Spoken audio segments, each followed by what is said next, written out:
Assalamualaikum warahmatullahi wabarakatuh. How are you dear students? Hope you all will be fine and safe in your homes. Let's we start our maths. So open your books. Dear students, कल आप लोगों ने page number 79 के multiply के question solve किए थे। आज हम लोगों ने पेज नंबर 79 का क्वेश्चन नंबर 9 सॉल्व करना है। क्वेश्चन नंबर 9 है फाइंड द प्रोडक्ट्स। प्रोडक्ट्स का मतलब क्या होता है? प्रोडक्ट्स का मतलब होता है मल्टीप्लाई। ठीक है, मल्टीप्लाई करना। Multiplying by the one first then by the tense.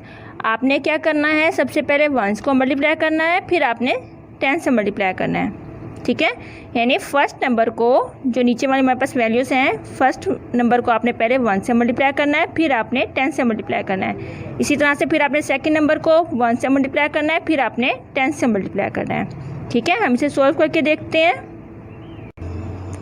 First of all manage your page. Page manage करने के लिए आपने डे और डेट राइट करनी है। What is day today? Day is Tuesday and date is 23 June 2020। Page number 79 question number 9। Question number 9 क्या था? Find the product multiplying by the ones first then by the tens. ठीक है, आपने क्या करना है? ये हमारे पास क्वेश्चन दिया हुआ है ना, आपने क्या करना है? राइट साइड से स्टार्ट करना है, राइट से लेफ्ट की तरफ जाना है। ठीक है, पहले वंस फिर टेंस फिर 100। ठीक है, अब हमारे पास ये नंबर दिया गया है, हमने जो नीचे वाली हमारे पास वैल्यू है फर्स्ट नंबर, उसको पहले हमने 1 से मल्टीप्लाई करना है, फिर इस नंबर को हमने 10 से मल्टीप्लाई करना है। ठीक है, जब ये नंबर हमारे पास हो जाएगा कंप्लीट, उसके बाद हम सेकंड नंबर की तरफ जाएंगे। सेकंड नंबर को हमने पहले 1 से मल्टीप्लाई करना है, फिर हमने उसे 10 से मल्टीप्लाई करना है। ठीक है, अब हम स्टार्ट करते हैं फर्स्ट नंबर से। फर्स्ट नंबर हमारे पास क्या है? 0। लेकिन इस नंबर को स्टार्ट करने से पहले आप लोगों को टेबल्स को अच्छी तरह से लर्न करना पड़ेगा।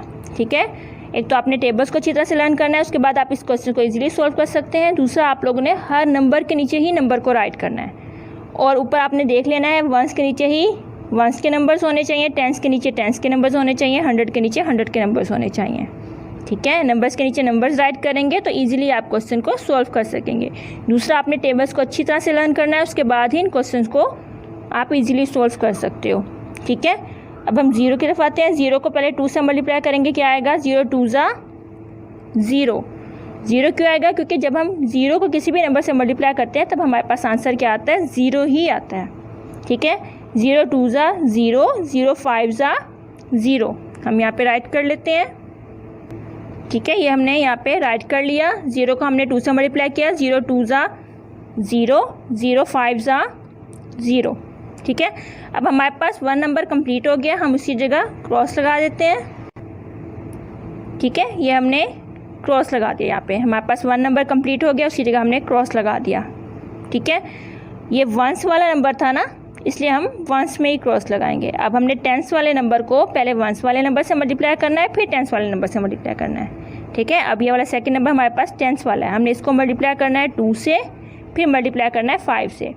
अब 8 का टेबल 2 तक रीड आउट करें या 2 का टेबल 8 तक रीड आउट करें, आंसर हमारे पास सेम ही आएगा। 8 2 ज़ा क्या होता है? 8 1 ज़ा 8, 8 2 ज़ा 16। क्या आता है हमारे पास? 16। तो आपने क्या करना है? 6 को आपने यहाँ नीचे राइट करना है, और जो हमारे पास 1 था उसे आपने यहाँ पे कैरी कर देना है। ठीक है, ये हम राइट कर लेते हैं। अब आपने क्या करना है? हमने यहाँ पे 6 राइट किया, 1 हमने कैरी कर दिया। अब हमने क्या करना है? 8 को हमने 5 से मल्टीप्लाई करना है। ठीक है, 8 का टेबल रीड आउट करें, क्या आता है? 8 1 ज़ा 8, 8 2 ज़ा 16, 8 3 ज़ा 24, 8 4 ज़ा 32, 8 5 ज़ा 40। ठीक है, हमारे पास क्या आया? 44 और 0। ठीक है, अब हमने क्या करना है? हमारे पास 4 और 0 था। ठीक है, हमने जो हमारे पास कैरी था हमने उसे इसमें ऐड कर देना है। ठीक है, 40 में 1 ऐड करेंगे, कितना आता है? 8 5 ज़ा 40, 40 में 1 ऐड किया 41। यहाँ पे हम 41 राइट कर लेते हैं। ठीक है, यहाँ पे हमने 41 राइट कर लिया। अब हमने क्या करना है? हमारे पास ये जो हमने मल्टीप्लाई करके आंसर निकाले थे, हमने इन्हें क्या करना है? ऐड कर लेना है, जमा कर लेना है। 0 का 0 ही आ जाएगा। 6 में जब 0 को हम ऐड करेंगे तो हमारे पास आंसर क्या आएगा? 6 आएगा। हमारे पास आंसर 0 नहीं आएगा, 6 आएगा। क्यों आएगा? जब हम मल्टीप्लाई 0 से करते हैं तब हमारे पास वो 0 हो जाता है। ठीक है, किसी भी चीज़ को 0 से मल्टीप्लाई करेंगे आंसर 0 हो जाएगा, लेकिन जब उसे हम उसमें ऐड या सब्ट्रैक्ट करेंगे तब हमारे पास वहीं का वहीं नंबर आता है। यानी अगर हमने 0 में 6 ऐड किया है तो यहाँ पे हमारे पास क्या आ जाएगा? 6 आ जाएगा। ठीक है, ठीक है, ये हमने यहाँ पे 0 राइट कर दिया, 0 6 को ऐड किया, हमारे पास 6 आ गया। इसके ऊपर कोई नंबर नहीं है, ये वैसे ही आ जाएगा, इसके ऊपर भी कोई नंबर नहीं है, ये वैसे का वैसे आ जाएगा। ये हमारे पास आंसर आ गया। ठीक है, अब आप लोगों ने क्या करना है, आपके इसके जो बाकी 3 पार्ट्स रह गए हैं आपने इनको खुद सॉल्व करना है। ठीक है, अपनी नोटबुक पे सॉल्व करना है और मुझे चेक भी करवाना है आपने। ठीक है बेटा। डियर स्टूडेंट्स, जो आप लोग कल से पढ़ रहे हैं ये आपका सेकंड मिड टर्म का सिलेबस है। ठीक है, हम लोगों ने डेली के डेली जो क्वेश्चंस करने हैं, आपको जो मैं होमवर्क दूंगी आपने साथ साथ उन्हें नोटबुक पे सॉल्व करना है, होमवर्क साथ साथ आपने राइट करना है। ठीक है, और उन क्वेश्चंस की ज़्यादा से ज़्यादा प्रैक्टिस भी करनी है। ठीक है बेटा, क्योंकि मैंने आप लोगों के जैसे हम लोगों का ये पेजेस कंप्लीट होते जाएंगे, मैंने आप लोगों से साथ साथ टेस्ट भी लेने हैं। ठीक है, और आप लोग जो डेली का होमवर्क करेंगे वो मैंने चेक भी करना है आप लोगों का। वो कैसे चेक करना है, आप लोगों का 13 और 14 जून को आप लोग होमवर्क सबमिट करवाएंगे और मैंने आप लोगों का होमवर्क चेक करना है, आपकी नोटबुक्स पे चेक करना है और आपकी नोटबुक्स रिटर्न कर देनी है। ठीक है बेटा, और साथ साथ आप लोगों के जो आप लोग सेकंड मिड टर्म का जो पढ़ रहे हैं, कल 22 से हमारा स्टार्ट हुआ था, आज 23 है, तो हम लोग डेली के डेली जो पढ़ते जाएंगे, आपने साथ साथ होमवर्क करना है और साथ साथ टेस्ट की प्रिपरेशन भी करनी है, मैंने साथ साथ आप लोगों का टेस्ट भी लेना है। ठीक है, और आप लोग के इसके एग्ज़ाम्स लाजमी होंगे।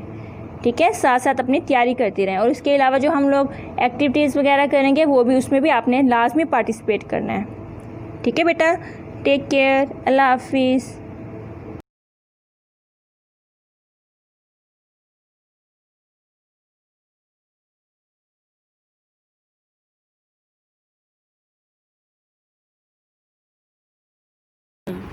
Dear 3 class, let's we start our today's lecture. So open your books. प्यारे बच्चों, कल हमने अपना यूनिट नंबर 7 फोर्स स्टार्ट किया था। इसमें हमने फोर्स के बारे में कुछ चीज़ें पढ़ी थी कि डिफरेंट काइंड्स की फोर्स होती हैं, जैसे पुल और पुश है, और फ्लोइंग वाटर से होती है, एनिमल्स जो हैं वो सोर्सेज हैं इनके, एनिमल्स हैं, मशीन्स हैं, या पीपल जो हैं वो इसकी सोर्सेज होते हैं। और मैंने आपको एग्जांपल्स भी दी थी कि कैसे हम डोर को पुल और पुश करके फोर्स जो है वो उस पर एग्जर्ट करते हैं। तो बेटा हम नेक्स्ट देखते हैं आज। Let's start our reading. What is force? Force क्या है? Force are pushes and pulls. ये देखें, ये बोल्ड करके थोड़ा सा डार्क किया हुआ इसको, तो ये इसकी डेफिनेशन है। फोर्स क्या है? Force are pushes and pulls. Pushes and pulls. Pushes and pulls. For example, when you write, you exert a force on your pen or pencil because you push and pull it across the paper. Simple example देखें कि जब हम किसी paper पर लिखते हैं तो हम ऐसे, ये देखें, अगर मैं इस तरह से लिख रही हूँ जो कुछ भी, सपोज़ मैंने एल बनाया है, ये देखें यहाँ पे अगर मैं आपके सामने एल बनाती हूँ तो ये देखें ये एल, इस तरह से हम क्या करते हैं, पुश और पुल, फोर्स जो है वो एक्सर्ट कर रहे होते हैं। हम डिफरेंट लेटर्स बनाते हैं अपनी राइटिंग के दौरान में। Forces can change the way things move. उनका तरीक़ाकार जो है वो चेंज हो सकता है जिस तरह से मूव करती हैं। फॉर एवर द स्पीड और द डायरेक्शन ऑफ मोशन और the shape of an object is changing. जब भी किसी भी ऑब्जेक्ट की स्पीड और डायरेक्शन है मूव करने की, हरकत करने की, या फिर उसकी शेप, उसकी शक्ल चेंज हो रही होगी, we see forces are acting to cause this changes. तो हम क्या कहेंगे कि इस ऑब्जेक्ट के ऊपर जो ये चेंजेस आ रही हैं इसकी वजह क्या है, इसके ऊपर कोई फोर्सेस अमल कर रही हैं। जैसे मैंने एक एल राइट किया था, ऐसे करके फिर मैंने ऐसे किया, इसकी जो डायरेक्शन भी चेंज हुई।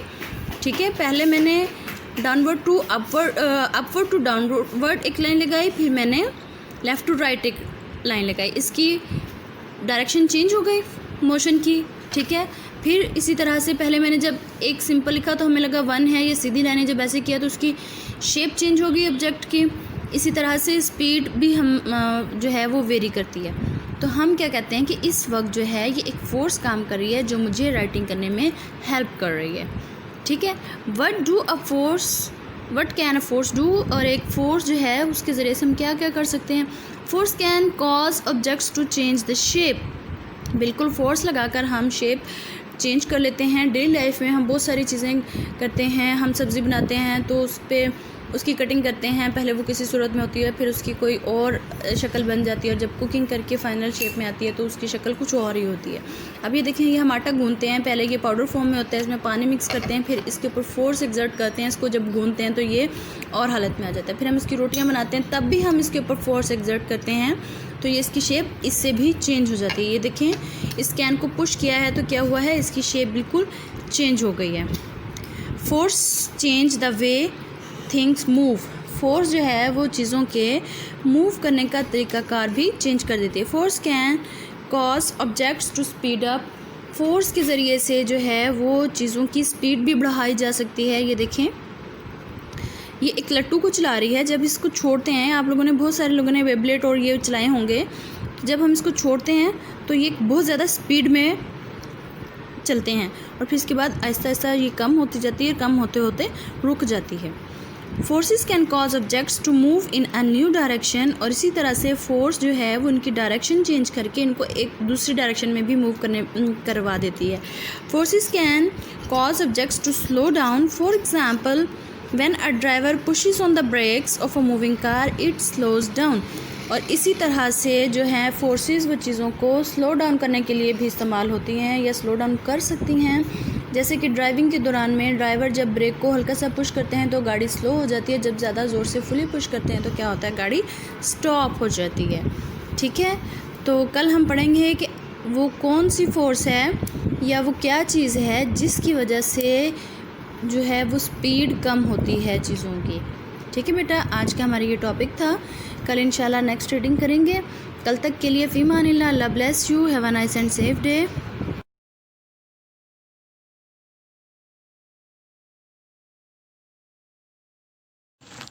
Assalamu alaikum 3 class. How are you students? I hope you all are fine. Now we start our period of English. I hope 3 class आप लोगों ने अपना सेकंड मिड टर्म का जो सिलेबस है वो अपने स्कूल से ले लिया होगा। अगर आप लोगों ने ले लिया है तो वेल एंड गुड, लेकिन अगर आपने नहीं लिया तो आप अपनी मामा को या अपने बाबा को स्कूल में भेजेंगे ताकि वो आपका सेकंड मिड टर्म का सिलेबस जो है वो रिसीव कर लें। आपका जो सेकंड मिड टर्म का सिलेबस जो है आपकी ऑनलाइन क्लासेस होंगी, उनमें इंशाल्लाह आपका हर यूनिट के एंड में आपका असेसमेंट होगी, आपका टेस्ट लिया जाएगा। जैसे स्कूल में टीचर टेस्ट लेती थी, इसी तरह आपको क्वेश्चंस देंगी, आपने मामा बाबा के पास बैठ के उस टेस्ट को सॉल्व करना है।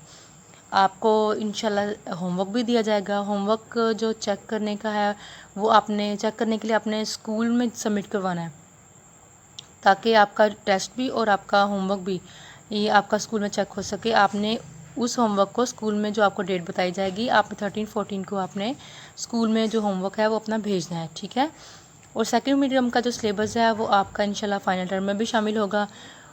और जो आपको होमवर्क दिया जाएगा आप लोगों ने लाजमी जो डेट है उस पर सबमिट करवाना है, ताकि आपका होमवर्क ज़्यादा से ज़्यादा जमा ना हो सके, ताकि टीचर आसानी से आपका होमवर्क चेक करके आपको वापस कर सकें। Now we start our period of English. Our unit is the foolish crow. जी हाँ 3 क्लास, अब हम ये फूलिश क्रो जो है हम इसकी ये स्टोरी पढ़ रहे थे। इसमें हमने देखा था कि वो अपनी लुक से जो है खुश नहीं है, तो उसने क्या किया था कि वो चाहता था कि जब कंपटीशन का जो है वो ऐलान हुआ, डिसाइड किया गया कि जो भी खूबसूरत परिंदा होगा उसको हम किंग बनाएंगे जंगल का, तो क्रो जो है वो भी चाहता था कि उसको भी जो है सिलेक्ट किया जाए कि एज अ किंग। अब हम रीडिंग करते हैं कि अब वो किंग बनने के लिए वो क्या कोशिश करता है। यहाँ तक अपने रीडिंग कंप्लीट की थी, यहाँ से स्टार्ट करेंगे। When the crow heard of the competition, जब क्रो ने, कव्वे ने सुना, ऑफ दिस कंपटीशन, इस मुकाबले के बारे में। कंपटीशन मीन्स मुकाबला, com COM com PEPTIT competition शन, कंपटीशन, कंपटीशन मीन्स मुकाबला। He could not resist the wish to become the king of the bird. He could not resist, वो अपने रोक नहीं सका, द विश अपनी ख्वाहिश को, टू बिकम बनने के लिए, किंग ऑफ द बर्ड्स जो परिंदों का बादशाह बनने की जो ख्वाहिश थी उसको वो रोक ना सका। ही वांटेड, वो चाहता था, everyone to praise. Praise means तारीफ़ करें, PARAISE प्रेज, एंड अप्रिशिएट, और उसकी यानी प्रेज एंड अप्रिशिएट की दोनों की तारीफ़ ही होती है, मीनिंग हिम। वो चाहता था कि हर कोई जो है उसकी तारीफ़ करे।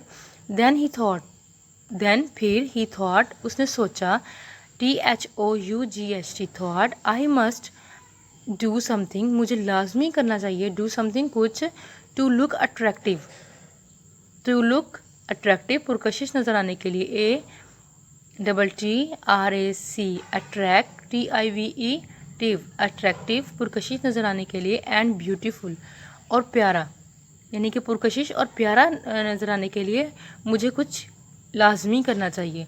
To fulfil, FUL full, FILL fill, to fulfil पूरा करने की, हिज डिज़ायर ख्वाहिश को, तो पूरा करने के लिए, अपनी ख्वाहिश को पूरा करने के लिए, द क्रो कव्वे ने made a plan, plan mean मंसूबा, तो उसने एक प्लान बनाया। ही डिसाइडेड उसने फ़ैसला किया, टू कलेक्ट द फीदर्स, अब उसने क्या मंसूबा बनाया, वो क्या करना चाहता था कि वो सब परिंदों में खूबसूरत लगे और सब जो है उसकी तारीफ़ करें। ये डिसाइडेड टू कलेक्ट, उसने फ़ैसला किया, टू कलेक्ट जमा करें, द फीदर्स परों को, of all the colourful birds, जितने भी कलरफुल रंग बिरंगे परों वाले परिंदे हैं उनके पर को जमा करें। इन द जंगल, जितने भी जंगल में परिंदे हैं उन सब के परों को जमा करें। He went to each birds, वो गया, टू ईच बर्ड्स हर परिंदे के नेस्ट, बर्ड्स नेस्ट परिंदे के घोंसले में, एंड सीक्रेटली कलेक्टेड जमा किए, उसने छुप कर जमा किए, फीदर्स पर, दैट हैज़ फॉलन जो गिरे हुए थे, फॉलन मीन्स गिरे हुए थे, फीदर्स मीन्स पर, कलेक्टेड मीन्स जमा किए हुए, दैट हैज़ फॉलन जो गिरे हुए थे, ऑन द ग्राउंड ज़मीन पर। अब उसने क्या किया, जितने भी कलरफुल फीदर्स गिरे हुए थे ना डिफरेंट बर्ड्स के नेस्ट के पास ज़मीन पर, तो उसने वो सारे जमा किए।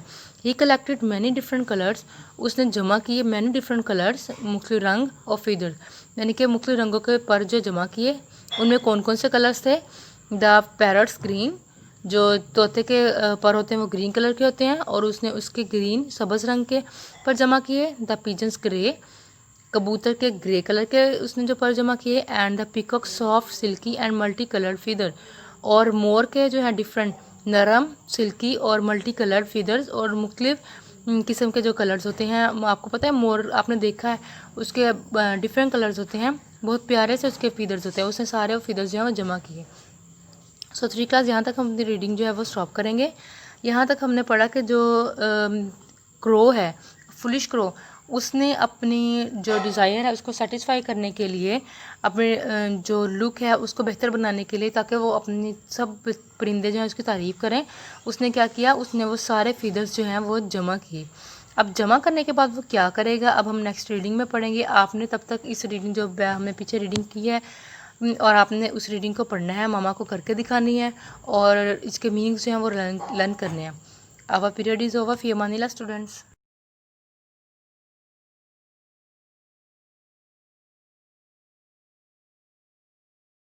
अस्सलाम वालेकुम 3 class, I hope you all are fine at home. मैं उम्मीद करती हूँ मेरे सब प्यारे बच्चे अपने घर में ठीक ठाक और खैरियत से होंगे। प्यारे बच्चों, अब जैसे कि हमने हमारे सेकंड टर्म का सिलेबस स्टार्ट किया है, तो प्यारे बच्चों अब हम हमारे इस टर्म में जो लेक्चर होंगे या जो हम आपको काम देंगे डेली बेसिस का, प्यारे बच्चों वो आपका होमवर्क भी होगा। और प्यारे बच्चों वो होमवर्क हम इंशाल्लाह नेक्स्ट मंथ 13 या 14 को आप हम भिजवाएंगे और वो हम चेक करेंगे इंशाल्लाह। और मेरे प्यारे बच्चों, जैसे ही हमारा जो सबक ख़त्म होगा उसके लास्ट में एक असेसमेंट यानी कि जायज़ा या टेस्ट होगा, वो भी ऑनलाइन तरीके से, जिससे हमारे सब बच्चों को सेकंड टर्म की तैयारी अच्छे तरीके से हो जाएगी। और प्यारे बच्चों इस सेकंड टर्म के पेपर भी होंगे इंशाल्लाह। ठीक है मेरे प्यारे बच्चों, इसी तरीके से अब हम हमारा उर्दू का लेक्चर शुरू करते हैं। उसके लिए मेरे सब प्यारे बच्चे अपनी उर्दू की बुक ओपन करेंगे। हाँ जी मेरे प्यारे बच्चों, कल हमने हमारा सबक हमारी कौमी ज़बान शुरू किया था, जिसमें हमने उर्दू के बारे में पढ़ा था। तो प्यारे बच्चों अब हम उसकी आगे रीडिंग कर लेते हैं। अफसोस की बात यह है कि चंद अनासिर इस गलत फहमी में मुब्तला हैं कि ये कोई ज़बान नहीं, यानी कि कुछ अनासिर, कुछ लोग ऐसे मौजूद हैं जो इस गलत फहमी का शिकार हैं कि उर्दू जैसी कोई ज़बान मौजूद ही नहीं है, इसके क़वाइद नहीं। बेटा यहाँ मैं आपको क़वाइद का जो है वो मतलब बताती जाऊँ। बेटा क़वाइद जो है वो कायदे की जमा है, और कायदे से मुराद वो तमाम असूल हैं जो किसी ज़बान को लिखने और बोलने के लिए इस्तेमाल किए जाते हैं। ठीक है बेटा, कवायद का क्या है? कवायद कायदे की जमा है। इसमें ताकत नहीं या इसका दामन वसी नहीं। क्या है कि अब उर्दू में क्या है कि उर्दू ज़बान में इतनी पावर नहीं है, इसके कायदे में, इसके कवायद में इतनी पावर नहीं है कि इसका जो है वो दायरा कार या इसका दामन वसी नहीं है, इसलिए ये साइंसी मौजू पर बात करने का हौसला नहीं रखती। क्या मतलब है कि ये किसी भी बड़े लेवल पर या बड़े सतह पर किसी भी साइंसी मौजू पर किसी भी चीज़ को एक्सप्लेन करने के लिए ये ज़बान इस्तेमाल नहीं हो सकती। ये सारे के सारे एतराज़ात गलत हैं। क्या है कि इसको ज़बान ना समझना या ये कहना कि इसमें इतनी पावर या इतनी ताकत नहीं है या इसका दायरा कार, इसके क़वाइद मौजूद नहीं है। तो बेटा ये सब क्या है, ये सारी बातें क्या हैं, ये सारे एतराज़ात गलत हैं। उर्दू एक बाज़ाब्ता ज़बान है। बेटा क्या है कि उर्दू में जो है हर तरह के क़वाइद मौजूद हैं। वो लोग जिनका ये कहना है कि ये कोई बाज़ाब्ता ज़बान नहीं है, वो गलत कहते हैं।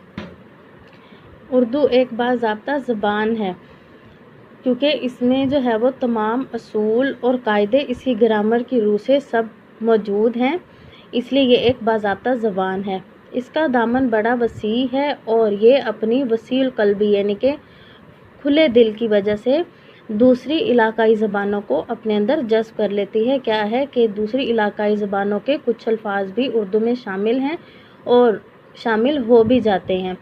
उर्दू और इलाकाई ज़बानें ख़ुद ब खुद करीब आ रही हैं। क्या है कि उर्दू और इलाकाई ज़बानें वो जो मुख्तलिफ़ इलाक़ों में या सूबे के लिहाज से जो उसकी इलाक़ों की ज़बान होती है उसको क्या कहते हैं? इलाकाई ज़बान कहते हैं। और उर्दू क्या है? हमारी कौमी ज़बान है। इसका मतलब कि जिस इलाके में हम रहते हैं वहाँ की इलाकाई ज़बान और उर्दू हमारी कौमी ज़बान जो है ये ख़ुद ब खुद करीब आ रही हैं।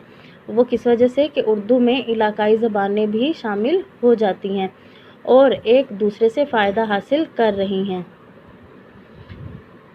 पाकिस्तान एक ही माशरा है और ये है इस्लामी माशरा। क्या है कि बेटा ये पाकिस्तान जो हमारा है ये इसका जो असूल है इसके बनने का, ये इसको हासिल करने का, वो क्या है कि इस्लाम के तरीके पर ज़िंदगी गुजारना। तो बेटा इसीलिए हम पूरे पाकिस्तान में कहीं भी चले जाएं तो ये हमारा जो है क्या है, एक ही मकसद है, हमारा एक ही माशरा है और वो क्या है? इस्लामी माशरा है। हम थोड़े थोड़े कुदरती फ़र्क के बावजूद एक हैं। बेटा कुदरती फ़र्क क्या है कि कोई काला है, कोई गोरा है, कोई छोटा है, कोई बड़ा है, कोई अमीर है, कोई गरीब है, ये सब कुदरती फ़र्क है ना प्यारे बच्चों। इन सब कुदरती फ़र्क के बावजूद भी हमारा मकसद क्या है कि हम पाकिस्तानी हैं और उससे बढ़कर हमारा मकसद क्या है कि हम मुसलमान हैं और हमारा माशरा क्या है?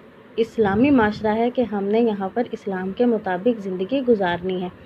हम एक ही घराने के अफराद हैं यानी कि हम एक ही इस्लाम की बिरादरी हैं, हम इस्लामी भाई हैं और हम सब मुसलमान हैं। यहाँ पर एक घराने से मुराद क्या है? मुसलमान और इस्लामी माशरा, और एक घराने के अफराद जैसी मोहब्बत और प्यार की सोच रखते हैं।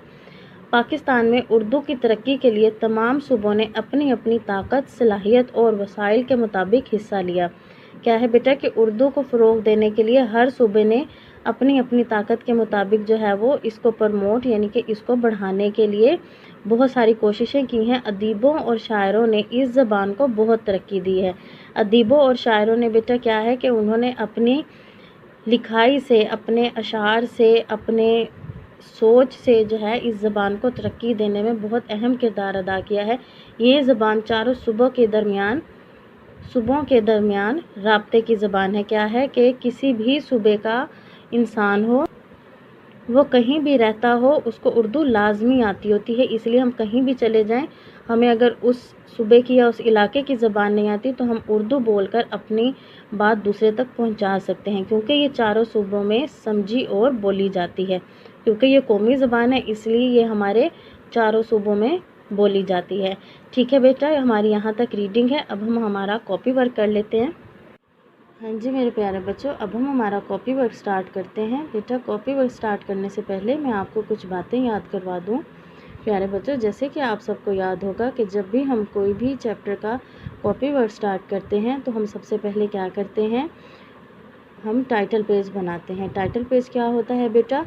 टाइटल पेज उस सबक के उन्वान के मुताबिक हम कोई भी ड्राइंग बनाते हैं और हम अपना टाइटल पेज जो है उसको जो है वो ड्रा करते हैं और राइट करते हैं। ठीक है बेटा, हमने उसी तरीके से अपने पुराने पैटर्न के मुताबिक आपने अपना पहले टाइटल पेज बनाना है, उसके बाद आपने काम शुरू करना है। और दूसरी अहम बात ये कि प्यारे बच्चों, जो भी हमारा वर्क होगा, जो डेली बेसिस पे हम कॉपी वर्क करेंगे, वो आपने अच्छे तरीके से याद करना है और उसका होमवर्क भी करना है। और फिर होमवर्क जो है वो टीचर फिर आपकी चेक करेंगी। ठीक है प्यारे बच्चों, अब ये दो बातें आपने अच्छे तरीके से याद रखनी है, एक टाइटल पेज और दूसरा होमवर्क। ठीक है प्यारे बच्चों, चलें अब हम हमारा काम शुरू करते हैं। सबसे पहले हम तारीख लिखेंगे 23 जून 2020, उसके बाद हम दिन लिखेंगे मंगल, फिर हम लिखेंगे सबक और सबक का नाम हमारी कौमी ज़बान, फिर हम लिखेंगे उन्वान। उन्वान क्या है बेटा? अल्फाज मायने, और उन्वान क्या होता है? वो काम जो हमने आज करना होता है। ठीक है बेटा, अल्फाज मायने के लिए हम ऐसे पेज के सेंटर में लाइन लगाएंगे, एक तरफ लिखेंगे अल्फाज और दूसरी तरफ लिखेंगे मायने। अब हमारे अल्फाज मायने देख लेते हैं। हमारा पहला लफ्ज़ है गामजन, गाफ अलिफ गा मीम ज़ेनुन जन, गामजन।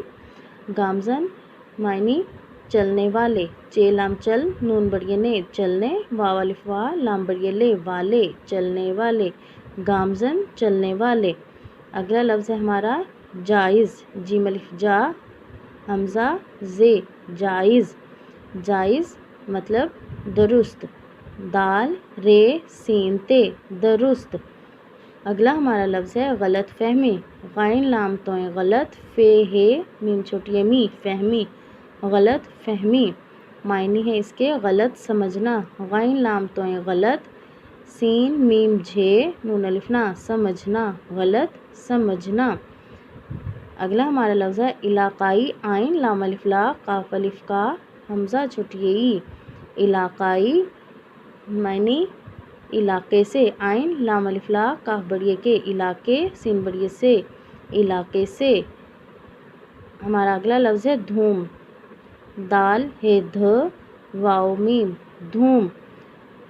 धूम मायने शोहरत, शीन है रेते, शोहरत, धूम शोहरत। ठीक है प्यारे बच्चों, इसके साथ ही हमारा ये आज का वर्क कंप्लीट हुआ। इसको आपने अच्छे तरीके से याद करना है, ज़बानी भी और वैसे भी आपने इसको याद करना है, और अपनी नोटबुक पे खूबसूरत राइटिंग में इसको राइट भी करना है। ठीक है प्यारे बच्चों, अपना ख्याल रखें, अपने मम्मा पापा की इज़्ज़त करें, उनका कहना मानें और उनको ज़्यादा तंग नहीं करें। ठीक है बेटा, अल्लाह हाफिज़।